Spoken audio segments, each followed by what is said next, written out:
Hey YouTube, how's it going? Kevin Cleary here with a knife video, and today I want to talk a little bit about fixed blades and about carrying them for an everyday carry knife. First off, I want to ask, do you think it's a good idea?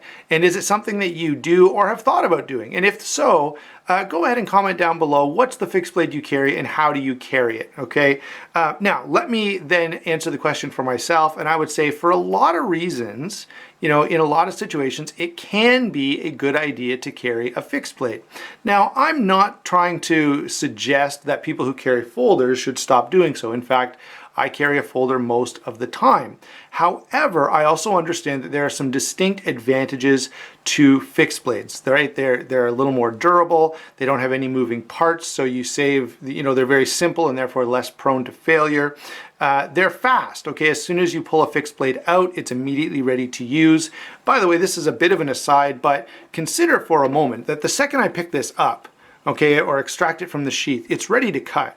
So any fixed blade is faster than whatever fast deployment method you could think of with a folder, whether it's an OTF auto, whether it's an side auto, whether it's, assisted opening, flipper method, whatever. There's no folder that's faster than a fixed blade. And so having laws that don't allow people to carry automatic knives doesn't make a whole lot of sense, because if they're allowed to carry fixed blades, they already have a faster option, in fact, the fastest option available to them.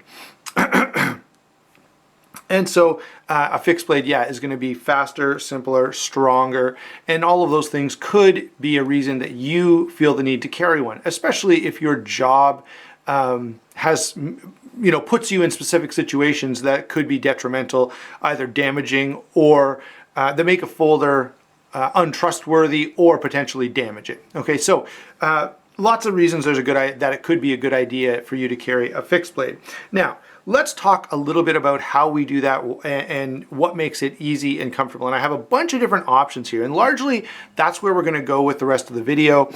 Before though we do that, I want to pick on one issue with fixed blades, especially EDC fixed blades. And here is my SOG something Hunter. I can't even remember the name of it, but what I can remember is that it has a leather sheath. Okay, now some of you are probably going to get mad at me for saying this, but I wish knife makers just across the board would make the default sheath Kydex or plastic and only offer a leather sheath as an option. Okay, and the reason is, by and large, for 85% of circumstances, maybe 95% of circumstances, a Kydex or plastic, and this is just a plastic sheath, is going to be better, okay? It's going to hold the knife better. It's not subject to, damage from weather. It can't be cut by the blade itself. If I'm putting this away in the dark, I can easily cut this leather and damage my sheath. None of those things can happen with Kydex or plastic. And further, plastic sheaths almost always, I know of hardly any that don't have this, give you all kinds of options for carry. So I could carry this upside down, I could carry it right side up, I could carry it, for a reverse draw or a cross draw, I can carry it in the small of my back. However, wherever I want to carry this, I can do it because it has a plastic sheath. This, right, I have one option, right? You're going to carry it on your right side, hanging down, like dangling from your belt. That's it. And for the reality is, that does not work for a lot of people in a lot of situations, right? So that's my biggest rant in this video. I won't have any more. Now I'm going to talk about some of the different methods you might be able to use. And I'm going to start with these three medium fixed blades. Here we have the Spyderco Street Beat, great EDC fixed blade. We have the rake knives, let me see here, F815, okay, another great EDC fixed blade in a really, really nice sheath. And then we have the Schrade STH-F55, not as ideal for an EDC knife, but they do all have something in common, and that is the ability of the sheath to be reconfigured to lots of different directions, right? This one's set up for left side kidney carry. This one's set up for low back behind the back carry. This one, I had it set up for right side behind the back carry. Now it's set up for kidney carry, but this one is easy to change. This was probably one of my favorite ones. Notice this little tab here allows this back piece to rotate. And so you can rotate this around to go in any direction, upside down, right side up, which gives you a great deal of versatility when carrying this knife. This one, it's not as easy to change around, but you can see, just take these two screws out and it could be changed to any direction as well. So these are all sort of knives you would carry on the belt.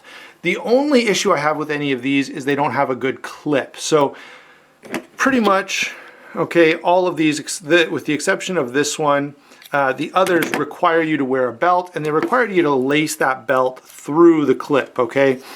Which is fine, but could be inconvenient for some people. If you want to be able to take the knife off for some reason, you can't really do it that easily if you've got the belt looped through. You're going to have to take your whole belt off, which is not my favorite option. But these all represent some good, probably most common ways to carry a fixed blade. Oh, I have one more sheath like this that I meant to bring in. This is the Real Steel Bushcraft, and you can see, again, because of the screws and because of the Kydex sheath, you could carry this in a billion different orientations. Okay, huge advantage. Those are all nice, convenient, comfortable ways to carry a fixed blade. Now let's bring in a couple of others. There we go. This is the Real Steel Kiradashi. You see that there now. Really nice looking knife. This knife I carry just dropped in my pocket like a pen, and it works really, really well. This is the CRKT, I don't even know what it is. Crawford Falcon, apparently. So there you go. This is a little CRKT. Again, I've carried this a couple times, and this by the way, is visiting with me for my consideration, along with the Street Beat. I was going to review both. I don't think I'll have time to do both, so I'm going to just review the Street Beat, and that review will be coming up in the not too distant future. But here's another great way to carry a fixed blade, just dropped in your pocket. And these, of course, are very small. And then I want to give you one other option that may work for some people. Actually, I'm going to give you two options demonstrated by one sheath. Let's move these out of the way. This is the Real Steel A130, I think. Better double check. Yeah, this is the A130 D2 steel. You can tell I've got some use on this. Great little fixed blade. Of course, I've got it set up to carry as a neck knife. You don't have to do that. You could loop some paracord through here and carry it on a belt, or you could put a clip on here, like the kind of clip you'd see on a measuring tape, and clip it to stuff, and that works really well also. I had a Browse Silent Soldier, and they have that clip option, and it is fantastic. I used to carry it clipped onto my belt, either behind the back or most often left side kidney carry for a cross draw, and that worked really, really well. Probably my favorite way to carry a knife of that size. The one other way that I haven't talked about is, and I'm going to use this sheath to demonstrate, you could wrap this lanyard around your belt loop and then keep this in your pocket. Then when you extract this from your pocket, the knife comes out, the sheath is hanging down at your side. When you're done your cut, you take the sheath, you put the knife back in, and you put it back in your pocket. I carry my Tops T-bow that way, and the CRKT Obaki, which is actually a really nice little EDC fixed blade. I carried it that way as well, and that's how Lucas Burnley sort of designed that to be carried, and it works really, really well. So there's some different options that you might use. So if you've thought about carrying a fixed blade, there are some great ways that you can get that done and hopefully get it done comfortably. As I say, for me, probably the belt carry is my most preferred method. Second is a clip, and then in the pocket would be third, with this attached to my belt loop so that the sheath stays behind when I extract the knife. So there you go, guys. I'd love to hear how you guys carry a fixed blade, what ways you find work the best. And if you do, and by the way, if you don't, and if you're in an environment that would allow it. I understand some people wouldn't carry a fixed blade because either it's against the law, or, you know, if you live in a city, a lot of people in a city would give you a second look for carrying a fixed blade, especially if it's not hidden in some way. Last thing I want to point out is that if you're in Canada, you can carry a fixed blade, but just be aware of, you know, you're not breaking any law doing that. because a knife is not a weapon. So one time on a video like this, I can't remember specifically the knife I was reviewing, but I got a couple comments about concealed carry being illegal in Canada. Well, or concealing a weapon or carrying a concealed weapon being illegal in Canada. And what's illegal in Canada is carrying any weapon at all for any reason. Okay, so you cannot carry a weapon around in Canada. If you are, you're going to be in trouble. A knife is not carried as a weapon, it's carried as a tool, and because of that, it's completely fine to carry it wherever, however you want. So long as you're a little bit thoughtful about that, you won't have any problems. And there's another video I have, by the way, and I'll put that as well as my fuller discussion of fixed blades in the end of this video. You'll be able to click on those and watch them if you'd like. Hope you enjoyed the video. Don't forget to hit the like and subscribe button, and we will talk to you soon.